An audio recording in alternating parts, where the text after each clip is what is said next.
ټینشن څه شی دی او کله چې انسان تکیږي نو دغه په وجود کې دننه څه کیږي او د کومو وجوهاتو جوړیږي او د دې سره د دې علامات څه وي چې هغه د انسان په وجود کې را پیدا کیږي او د میډیسن نه علاوه هم داسې طریقې دي چې د انسان کم ټینشن دی هغه کمیږي د ټول نول کله هم چې انسان ته ټینشن کیږي او د ټینشن سره د انسان په وجود کې کم کورټیسول او اډرینالین هورمون دی هغه زیاتیږي او دا جسمانی او ذهني یو رد عمل دی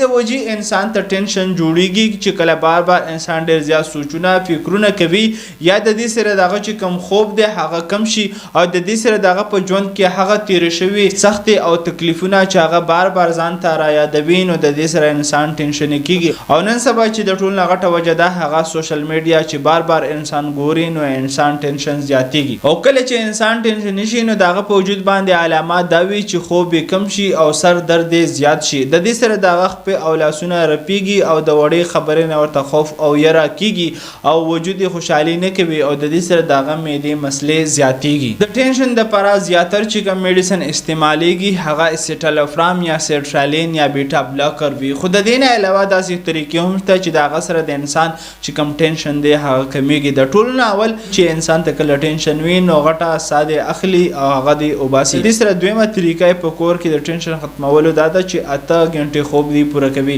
د دې سره دریمه طریقه د ټینشن ختمولو دا ده چې کوم ورمګ دی او کوم د دې سره پټي دی هغه د مالش کوي یعنی هغه ته د مساج ور کوي نو د دې سره هم ټینشن کمی او د 20 منټو نه ونیسه تر 150 منټو پورې پیدل مزل دی کوي او د دې سره یې خو بده هم په مغ باندې اچوي چې د دې سره هم ټینشن کمیږي ټینشن یو بیماری حل نه ده چې کله تاته په شروعات کې دا سوچونه فکرونه راځي خو چې کله دا زیات شي نو دا ترنه بیماری جوړ شي او د دې بیماری علاج کیږي نو دغه شان میډیکل انفارمیشن د پاره زموږ سره اوسئ او که چیرې ستاسو په ذهن کې سره وي نو موږ ته یې راکولی شئ. شکریه. الله حافظ.